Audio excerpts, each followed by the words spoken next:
A única pessoa que não deveria estar aqui sou eu. Eu fui declarado morto no dia 11 de julho de 1973. Esse comunicado, com uma tarja preta, estava pregado no mural da minha faculdade e dizia o seguinte: a Universidade Católica de Petrópolis comunica com pesar o falecimento do aluno do curso de engenharia Ricardo Trajano no desastre aéreo da Varig ocorrido em Paris no dia 11 de julho passado. A primeira notícia é que não havia nenhum passageiro sobrevivente nesse voo. Era um Boeing 707 da Varig, que partiu do Rio de Janeiro, faria uma escala em Paris e chegaria ao seu destino, que era Londres.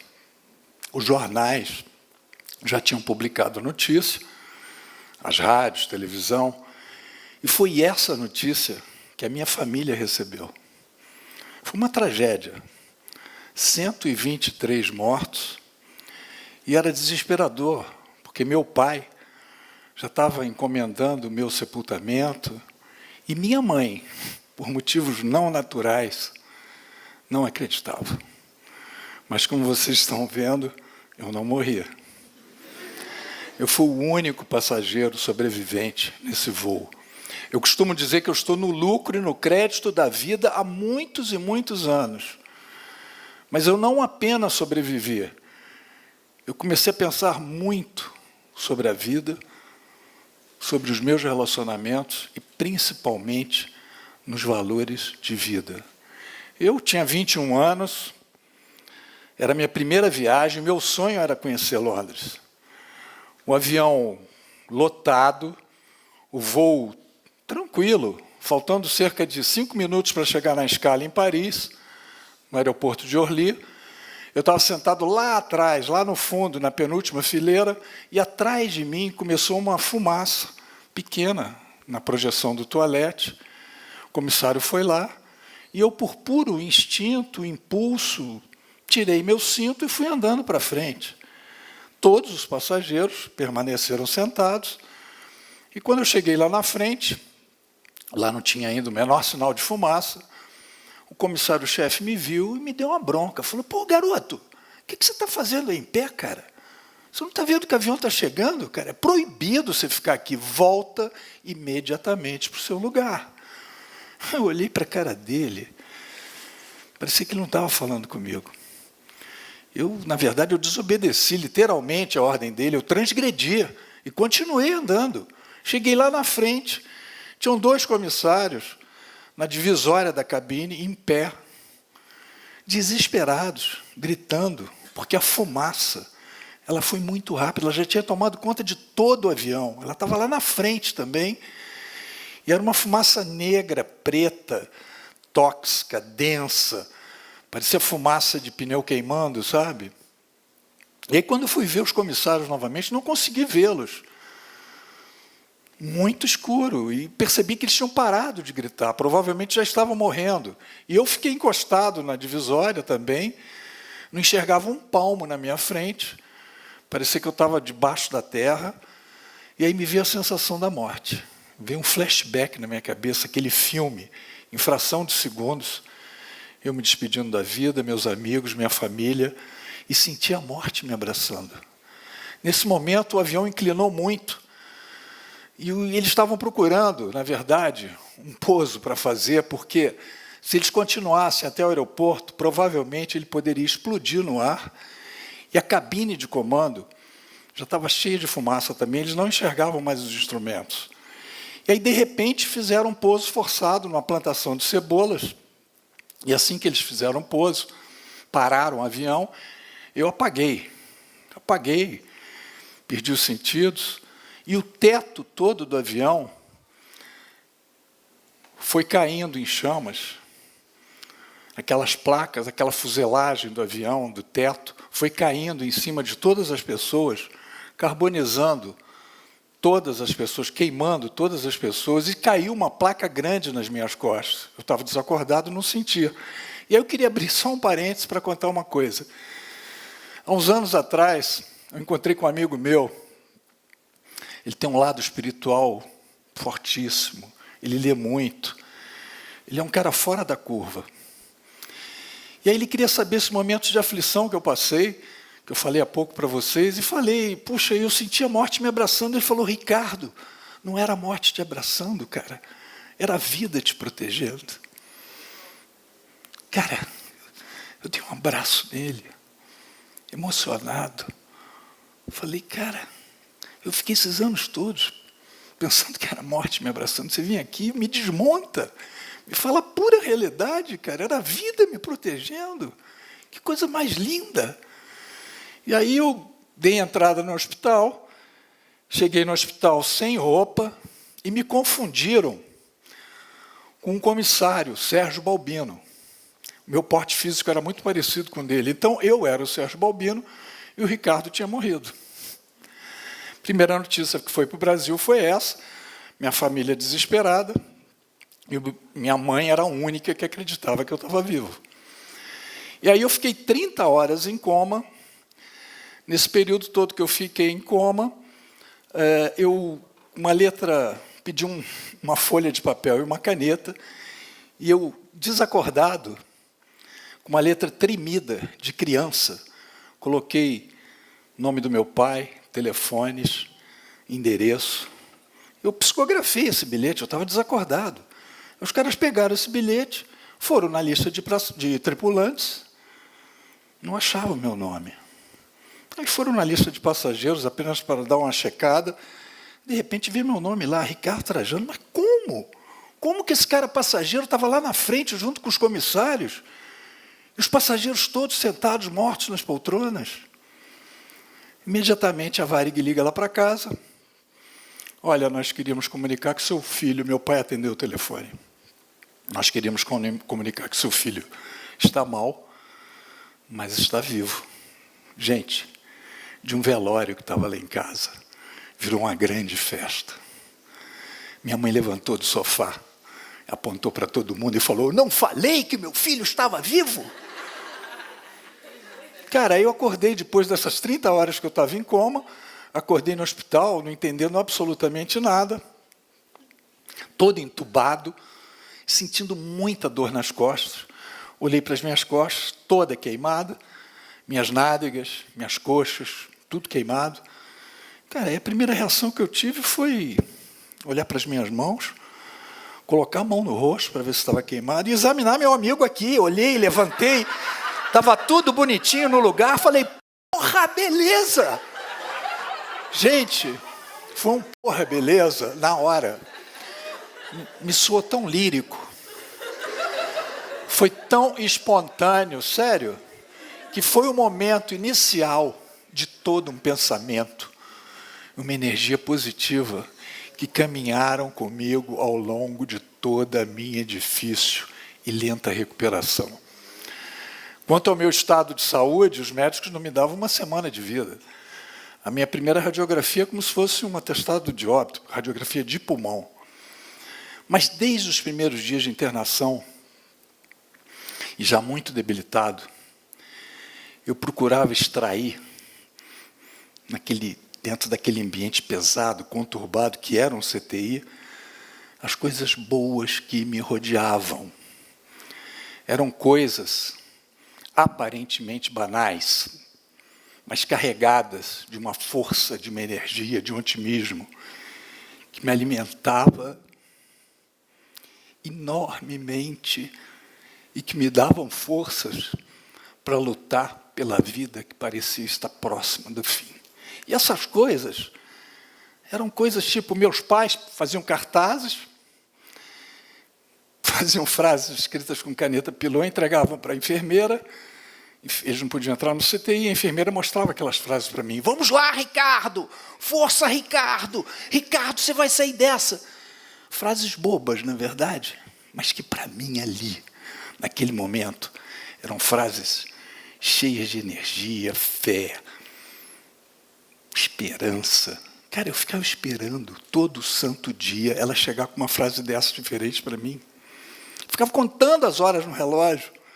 Cara, aquilo era meu alimento. Da mesma forma, as cartas que eu recebia cartas de meus parentes, meus amigos, do mundo inteiro, cartas de pessoas que eu não conhecia, me mandando força. E as fitas cassetes? Vocês sabem o que é fita cassete? O papo é meio pré-histórico aqui. Eram fitas que você tinha, que você ouvia música, som e tal. E eu tinha um gravador cassete, mas eu não podia ouvir, eu estava no meio de CTI. E aí tive a ideia de pegar um estetoscópio, colocar ele aqui, e a boca do estetoscópio colocar no gravador. E ficava ouvindo música, meus amigos, os Rolling Stones, a NJ. Cara, eu só lamento uma coisa, não ter tido a ideia de ter patenteado esse meu invento. Eu fui o inventor do Walkman hospitalar.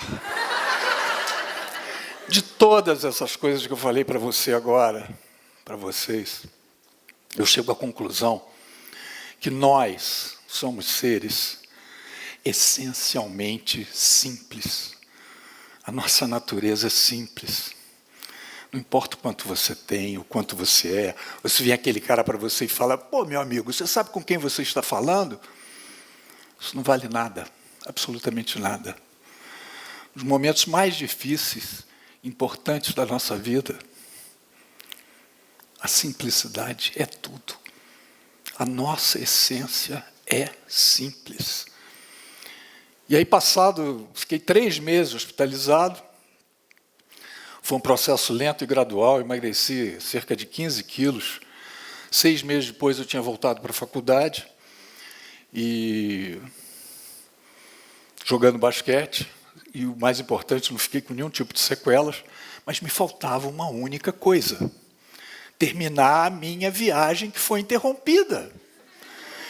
E aí, como bom ariano, teimoso e cabeça dura como eu sou, 1 ano depois, eu voltei na mesma agência da Varig, cheguei para a atendente e falei, olha, eu gostaria de uma passagem para Londres com escala em Paris. A mulher mandou o preço logo, imediatamente. Eu falei, não, você não está entendendo.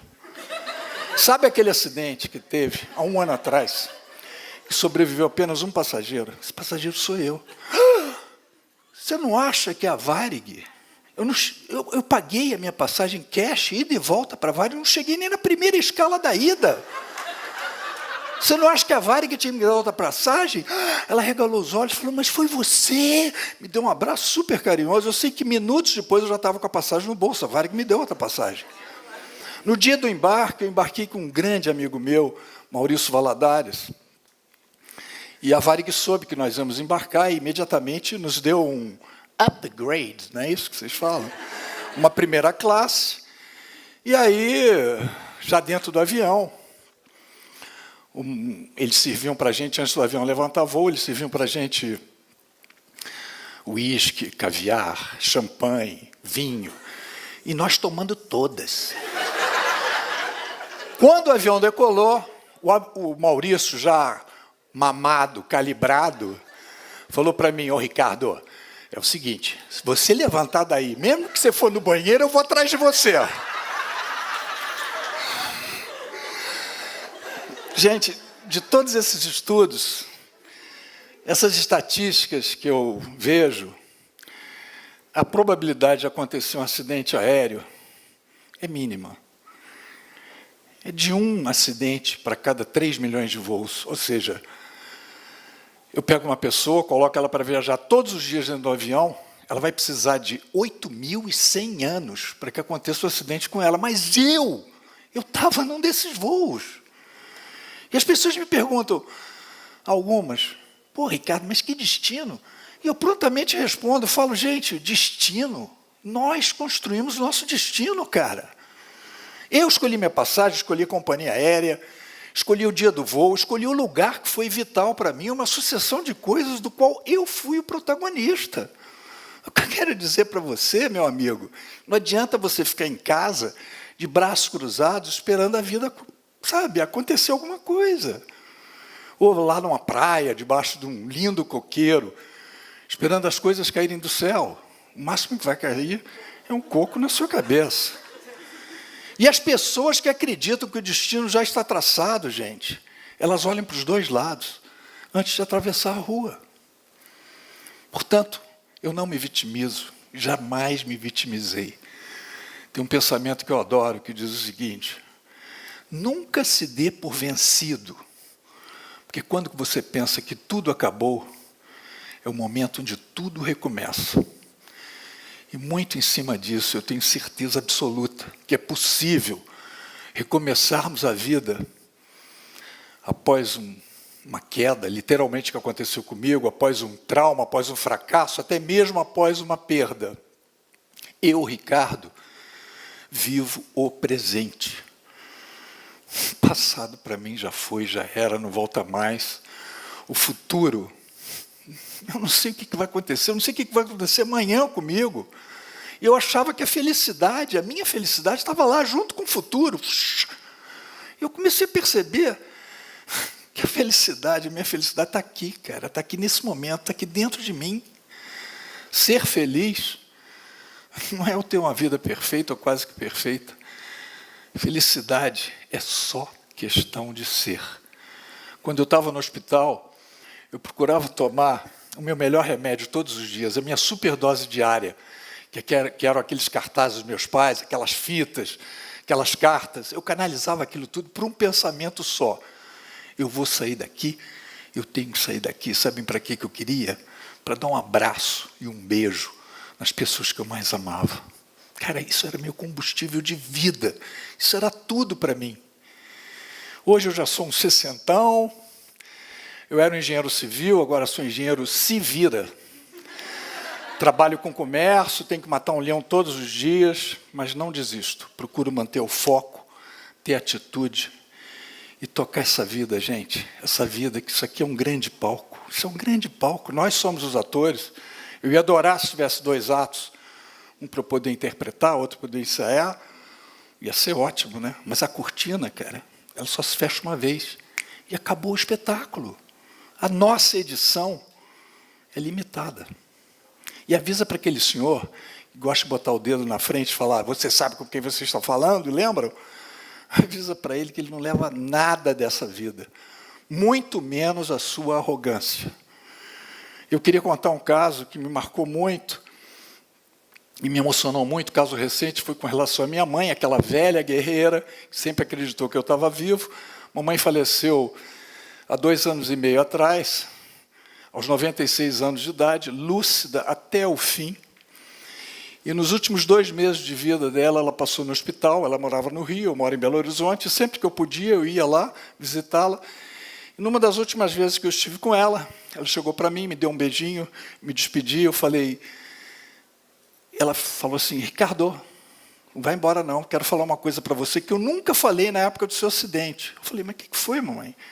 É o seguinte, naquele período que as pessoas não te davam 1 semana de vida, eu tinha que arrancar o seu pai do hospital, do quarto do hotel. Nós pegávamos o metrô e nós íamos te visitar todos os dias. Assim que nós saltávamos do metrô, nós tínhamos que fazer uma longa caminhada. O céu azul, verão, e o sol iluminando minhas mãos o tempo todo. O tempo todo. Eu ia andando o tempo todo e o sol iluminando minhas mãos. Chegando no hospital, fechava minhas mãos. E chegando mais próximo de você, abria e transmitia toda essa energia para você. Gente, eu saí daquele dia do quarto chorando, aos prantos, mas com a certeza absoluta que toda essa energia me acompanha até hoje e para o resto da minha vida. Obrigado.